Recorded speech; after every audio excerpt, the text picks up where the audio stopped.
Hi friends, ನಮಸ್ಕಾರ. Welcome to my YouTube channel. ಇವತ್ತಿನ ವಿಡಿಯೋದಲ್ಲಿ ಹೀರೆಕಾಯಿ ಹೆಣ್ಗಾಯಿ ಪಲ್ಯ ಹೇಗೆ ಮಾಡೋದು ಅಂತ ತೋರಿಸ್ತಾ ಇದ್ದೀನಿ. ಉತ್ತರ ಕರ್ನಾಟಕದಲ್ಲಿ ಹೇಗೆ ಮಾಡ್ತಾರೋ ಅದೇ ಸ್ಟೈಲಲ್ಲಿ ಮಾಡಿದ್ದೀನಿ. ನಾನು ಮಾಡಿದಾಗ ತುಂಬ ರುಚಿಯಾಗಿತ್ತು, ಅದಕ್ಕೋಸ್ಕರ ನಿಮ್ಮ ಜೊತೆನೂ ಶೇರ್ ಮಾಡ್ಕೊತಾ ಇದ್ದೀನಿ. ನೀವು ಒಂದು ಸಲ ಟ್ರೈ ಮಾಡಿ, ನಿಮಗೂ ಕೂಡ ತುಂಬ ಇಷ್ಟ ಆಗುತ್ತೆ. ನೀವು ಈ ಪಲ್ಯದ ಜೊತೆ ಅಕ್ಕಿ ರೊಟ್ಟಿ ಮತ್ತು ಜೋಳದ ರೊಟ್ಟಿ, ಚಪಾತಿ, ರೋಟಿ ತುಂಬ ಚೆನ್ನಾಗಿರುತ್ತೆ. ಜೊತೆಗೆ ಬಿಸಿ ಬಿಸಿ ಅನ್ನಕ್ಕೂ ಕೂಡ ಒಳ್ಳೆ ಕಾಂಬಿನೇಷನ್ನು. ಹಾಗಾದರೆ ಹೀರೆಕಾಯಿ ಎಣ್ಗಾಯಿ ಪಲ್ಯ ಹೇಗೆ ಮಾಡೋದು ಅಂತ ನೋಡೋಣ ಬನ್ನಿ. ಫಸ್ಟು ನಾನು ಮಸಾಲೆನ ರೆಡಿ ಮಾಡ್ಕೊತಾ ಇದ್ದೀನಿ. ಅದಕ್ಕೋಸ್ಕರ ಒಂದು ಕಡಾಯಿ ತೊಗೊಂಡಿದ್ದೆ. ಕಡಾಯಿಗೆ ಅಡುಗೆಗೆ ಯಾವ ಎಣ್ಣೆ ಹಾಕ್ತಿರೋ ಅದನ್ನು ಹಾಕ್ಕೊಂಡಿದ್ದೀನಿ. ಹಾಗೆಯೇ ಇವಾಗ ಮೆಣಸಿನ್ಕಾಯಿನ ಹಾಕ್ಕೊಂಡಿದ್ದೀನಿ. ಎಣ್ಣೆ ಕಾದ್ಮೇಲೆ ಹಾಕ್ಕೊಳ್ಳಿ. ನಾನಿಲ್ಲಿ 3 ಮೆಣಸಿನ್ಕಾಯಿ ಹಾಕ್ಕೊಂಡಿದ್ದೀನಿ. ನಿಮಗೆ ಖಾರಕ್ಕೆ ಎಷ್ಟು ಬೇಕೋ ಅಷ್ಟು ನೋಡ್ಕೊಂಡು ಹಾಕ್ಕೊಳ್ಳಿ.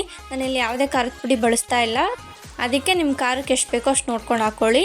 ಅದ್ರ ಜೊತೆಗೇ ಬೆಳ್ಳುಳ್ಳಿನ ಹಾಕ್ಕೊಂಡಿದ್ದೀನಿ. ಹಾಗೆ 1 ಇಂಚ್ ಆಗೋಷ್ಟು ಶುಂಠಿನ ಹಾಕ್ಕೊಂಡಿದ್ದೀನಿ.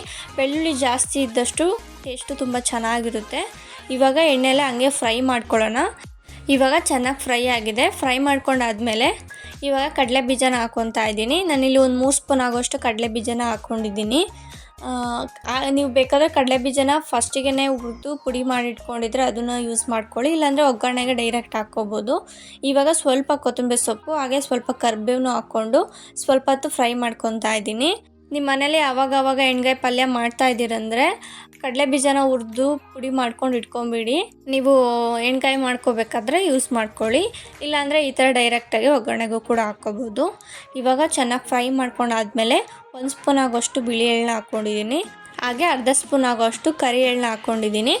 ನೀವು ಎಳ್ಳು ಹಾಕ್ಕೋಬೇಕಾದ್ರೆ ಫ್ಲೇಮ್ನ ಫುಲ್ ಲೋ ಫ್ಲೇಮಲ್ಲಿ ಇಟ್ಕೊಂಡು ಹಾಕ್ಕೊಳ್ಳಿ. ಹಾಗೆಯೇ ಸ್ವಲ್ಪ ಕಾಯಿನ ಹಾಕ್ಕೊಂಡಿದ್ದೀನಿ, ಜಾಸ್ತಿ ಹಾಕ್ಕೊಂಡಿಲ್ಲ. ಕಡಲೆ ಬೀಜ ಹಾಕಿರೋದ್ರಿಂದ ಕಾಯಿನ ಸ್ವಲ್ಪ ಹಾಕ್ಕೊಂಡಿದ್ದೀನಿ. ನೀವು ಕಾಯಿ ಬೇಡ ಅಂದರೆ ಸ್ಕಿಪ್ ಮಾಡಿಕೊಂಡು ಬರೀ ಕಡಲೆ ಬೀಜನೇ ಜಾಸ್ತಿ ಹಾಕ್ಕೋಬೋದು.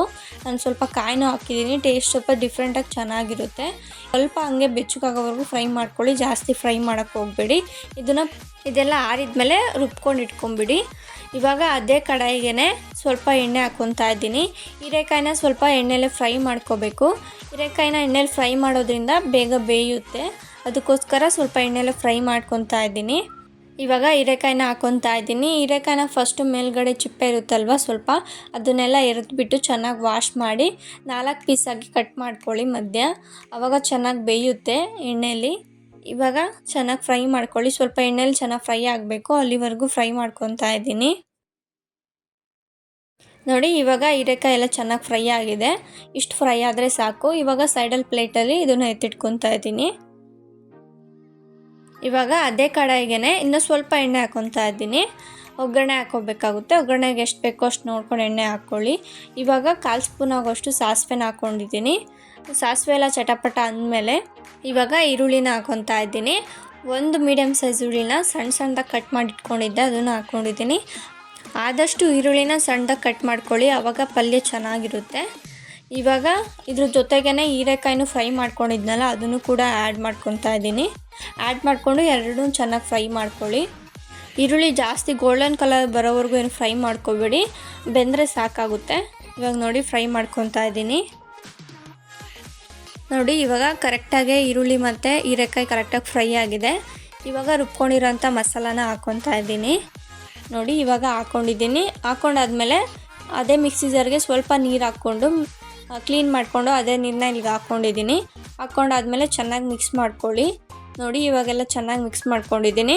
ಹಂಗೆ ಒಂದು ಕುದಿ ಬರೋವರೆಗೂ ಕುದಿಸ್ಕೊಳ್ಳಿ.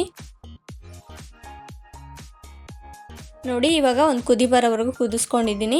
ಇವಾಗ 1/4 ಸ್ಪೂನ್ ಆಗೋಷ್ಟು ಅರಿಶಿನ ಪೌಡರ್ನ ಹಾಕ್ಕೊತಾ ಇದ್ದೀನಿ. ಜೊತೆಗೇ ರುಚಿಗೆ ತಕ್ಕಷ್ಟು ಉಪ್ಪು ಕೂಡ ಹಾಕ್ಕೊತಾ ಇದ್ದೀನಿ. ಹಾಗೆ ಅರ್ಧ ಸ್ಪೂನು ಗರಂ ಮಸಾಲಾನ ಹಾಕ್ಕೊತಾ ಇದ್ದೀನಿ. ನಿಮ್ಮ ಮನೇಲಿ ಗರಂ ಮಸಾಲ ಇಲ್ಲ ಅಂದರೆ ಸಾಂಬಾರಿಗೆ ಯಾವ ಪೌಡರ್ ಯೂಸ್ ಮಾಡ್ತೀರೋ ಅದನ್ನು ಕೂಡ ಯೂಸ್ ಮಾಡ್ಬೋದು. ಗರಂ ಮಸಾಲ ಹಾಕೋದ್ರಿಂದ ಟೇಸ್ಟು ತುಂಬ ಚೆನ್ನಾಗಿರುತ್ತೆ. ಇವಾಗ ಚೆನ್ನಾಗಿ ಮಿಕ್ಸ್ ಮಾಡ್ಕೊತಾ ಇದ್ದೀನಿ. ಇವಾಗ ಮಿಕ್ಸ್ ಮಾಡ್ಕೊಂಡಾದ್ಮೇಲೆ ನೀರನ್ನ ಹಾಕ್ಕೊತಾ ಇದ್ದೀನಿ. ನಿಮಗೆ ಕರಿ ಯಾವ ಕನ್ಸಿಸ್ಟೆನ್ಸಿಲಿ ಬೇಕೋ ನೋಡಿಕೊಂಡು ನೀರು ಹಾಕ್ಕೊಳ್ಳಿ. ಚಪಾತಿ ಮತ್ತು ರೋಟಿ ಅದಕ್ಕೆಲ್ಲ ಆದರೆ ಸ್ವಲ್ಪ ಗಟ್ಟಿಗೆ ಮಾಡ್ಕೊಳ್ಳಿ. ಅನ್ನಕ್ಕಾದರೆ ಸ್ವಲ್ಪ ನೀರಾಗಿ ಮಾಡ್ಕೊಳ್ಳಿ. ನಾನಿಲ್ಲಿ ಚಪಾತಿಗೆ ಮಾಡ್ಕೊತಾ ಇರೋದ್ರಿಂದ ಸ್ವಲ್ಪ ಗಟ್ಟಿಗೆ ಮಾಡ್ಕೊತಾ ಇದ್ದೀನಿ. ನೀರೆಲ್ಲ ಹಾಕಾದ್ಮೇಲೆ ಇವಾಗ ಚೆನ್ನಾಗಿ ಮಿಕ್ಸ್ ಮಾಡ್ಕೊತಾ ಇದ್ದೀನಿ. ಮಿಕ್ಸ್ ಮಾಡ್ಕೊಂಡಾದ್ಮೇಲೆ ಇಲ್ಲಿ ಹುಣಸೆ ಹಣ್ಣಿನ ರಸ ಹಾಕ್ಕೊತಾ ಇದ್ದೀನಿ. ಒಂದು 3-4 ಎಸ್ಲಾಗೋಷ್ಟು ಹುಣಸೆ ಹಣ್ಣ ನೆನೆ ಹಾಕಿದ್ದೆ. ಚೆನ್ನಾಗಿ ಕಿವುಚ್ಕೊಂಡು ಹಾಕ್ಕೊಂಡಿದ್ದೀನಿ. ನಾವಿಲ್ಲಿ ಯಾವುದೇ ಟೊಮೊಟೊನ ಯೂಸ್ ಮಾಡಿಲ್ಲ, ಅದಕ್ಕೋಸ್ಕರ ಹುಣಸೆ ಹಣ್ಣು ಸ್ವಲ್ಪ ಜಾಸ್ತಿನೇ ಹಾಕ್ಕೊಂಡಿದ್ದೀನಿ. ನೋಡಿ, ಇವಾಗ ಚೆನ್ನಾಗಿ ಮಿಕ್ಸ್ ಮಾಡಿಕೊಂಡು ಪ್ಲೇಟ್ನ ಕ್ಲೋಸ್ ಮಾಡಿಕೊಂಡು ಒಂದು 10 ನಿಮಿಷ ಬೇಯಿಸ್ಕೊತಾ ಇದ್ದೀನಿ. ನೀವು ಫ್ರೈ ಮಾಡ್ಕೋಬೇಕಾದ್ರೆ ಅವಾಗವಾಗ ಸೌಟಲ್ಲಿ ತಿರುಗಿಸ್ಕೊತಾ ಇರಿ, ಇಲ್ಲಾಂದರೆ ತಳ ಹತ್ಬಿಡುತ್ತೆ. ನೋಡಿ, ಎಣ್ಗಾಯಿ ಪಲ್ಯ ಕರೆಕ್ಟಾಗಿ ಆಗಿದೆ, ಕನ್ಸಿಸ್ಟೆನ್ಸಿ ಕೂಡ ಕರೆಕ್ಟಾಗಿದೆ. ಚಪಾತಿಗೆ ಮಾಡಿರೋದ್ರಿಂದ ಸ್ವಲ್ಪ ಗಟ್ಟಿಗೆ ಮಾಡ್ಕೊಂಡಿದ್ದೀನಿ. ನೀವೇನಾದರೂ ಅನ್ನಕ್ಕೆ ಮಾಡೋದ್ರೆ ಸ್ವಲ್ಪ ನೀರಾಗಿ ಮಾಡ್ಕೊಳ್ಳಿ. ನಾನು ಮಾಡಿರೋ ಕನ್ಸಿಸ್ಟೆನ್ಸಿ ಅಂತೂ ಕರೆಕ್ಟಾಗಿದೆ. ಟೇಸ್ಟ್ ಅಂತೂ ತುಂಬ ಚೆನ್ನಾಗಿತ್ತು. ನೀವೊಂದು ಸಲ ಟ್ರೈ ಮಾಡಿ, ನಿಮಗೂ ಕೂಡ ತುಂಬ ಇಷ್ಟ ಆಗುತ್ತೆ. ನೀವು ಈ ಪಲ್ಯ ಜೊತೆ ಅಕ್ಕಿ ರೊಟ್ಟಿ ಇಲ್ಲ ಜೋಳದ ರೊಟ್ಟಿ ಜೊತೆ ತಿನ್ನಿ, ಇನ್ನೂ ತುಂಬ ಚೆನ್ನಾಗಿರುತ್ತೆ. ನಿಮಗೆ ಚಪಾತಿಗೆ ರೋಟಿಗೆ ಯಾವುದಕ್ಕೆ ಬೇಕಾದರೂ ಮಾಡ್ಕೊಂಡು ತಿನ್ನಿ, ಎಲ್ಲದಕ್ಕೂ ಒಳ್ಳೆ ಕಾಂಬಿನೇಷನ್ನು. ನೀವು ಒಂದು ಸಲ ಟ್ರೈ ಮಾಡಿ, ನಿಮಗೂ ಕೂಡ ಖಂಡಿತ ತುಂಬ ಇಷ್ಟ ಆಗುತ್ತೆ. ಇಷ್ಟ ಆದರೆ ಹೀಗಿತ್ತು ಅಂತ ಹಂಗೆ ಕಮೆಂಟ್ ಮಾಡಿ. ಈ ವಿಡಿಯೋ ನಿಮಗೆ ಇಷ್ಟ ಆಗಿದ್ದಲ್ಲಿ ಪ್ಲೀಸ್ ಲೈಕ್ ಮಾಡಿ ಮತ್ತು ಶೇರ್ ಮಾಡಿ. ಇದೇ ಥರ ವೀಡಿಯೋಸ್ಗೋಸ್ಕರ ನನ್ನ ಚಾನಲ ಸಬ್ಸ್ಕ್ರೈಬ್ ಮಾಡ್ಕೊಳ್ಳಿ. ಇದೇ ಥರ ತುಂಬ ವೀಡಿಯೋಸ್ನ ನನ್ನ ಚಾನಲಲ್ಲಿ ಅಪ್ಲೋಡ್ ಮಾಡಿದ್ದೀನಿ. ಪ್ಲೀಸ್ ನನ್ನ ಸಪೋರ್ಟ್ ಮಾಡಿ. Thank you for watching the video.